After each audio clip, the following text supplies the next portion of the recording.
All right, so the trailer for Tron Ares just dropped, and yes, it does look pretty cool, but before we get too hyped and excited, let's just take a step back and see the big picture. This is the What to Expect series that I make here on YouTube. I like to keep things as simple as possible and look at the 4 main factors when it comes to being able to tell if a movie is going to be good or not. Who's producing it, who wrote it, who's directing, and who's acting in it. These are the 4 big things. It's a pretty sweet little series, if I say so myself, here on YouTube, where you learn a lot quickly about the movies that you're interested in. So, if you haven't already, please subscribe. And as always, we start with who's behind the whole thing, the producers. This is a Disney movie, and because Disney owns basically everything, we need to dig a little deeper. So, who are the key producers on the project? That's what we need to look at.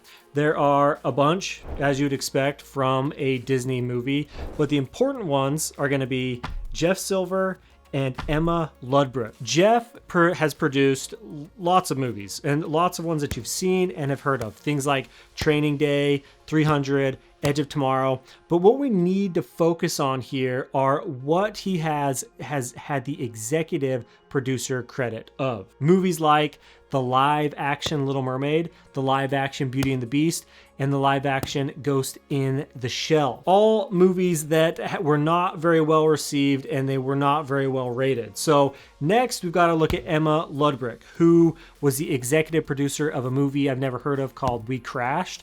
And then she was the executive producer of the beloved movie that came out in 2022, Morbius.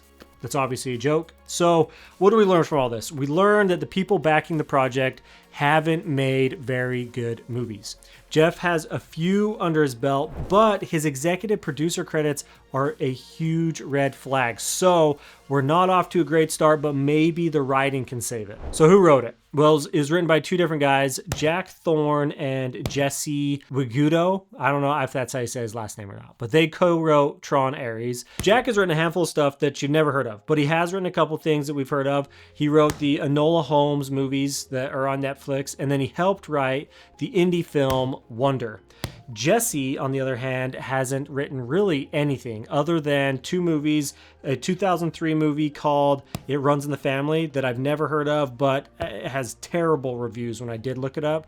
And then he helped write Aragon, which has even worse reviews. So in other words, it's a safe bet that the writing in this movie unfortunately is going to be subpar at best. But maybe, I mean, we're grasping straws here. We're just hoping that we're going to find something that can save the movie. But maybe the director is the saving grace. Who's directing it? Joachim Running. Joachim, hopefully I'm saying his name right. Joachim has directed Pirates of the Caribbean, Dead Men Tell No Tales, Maleficent, and just to throw in his highest rated movie to try and give those of you who want Ares to be a good movie just a sliver of hope. The highest rated movie is a movie that I've never heard of.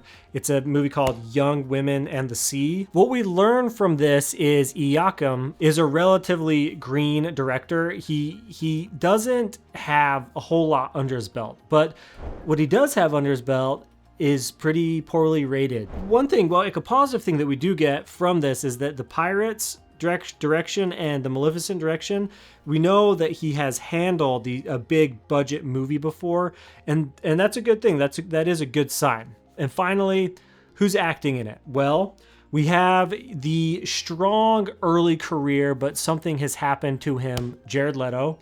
We have the very talented Greta Lee, and personally, I think he always brings it, Evan Peters. Jeff Bridges is also in this film, but I'm assuming that it will just basically be essentially a cameo is all we're going to get from him. So what does the top billed cast tell us?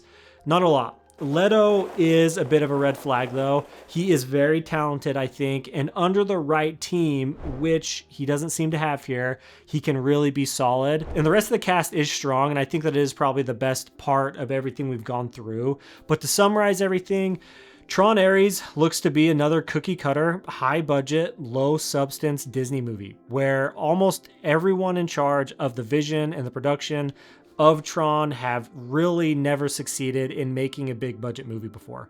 So I think that it's fair to say that you really shouldn't expect anything higher than a 3 out of 5 star movie. And I think that that is being generous. Thanks for watching. Please subscribe for more, and I'll see you in the next one.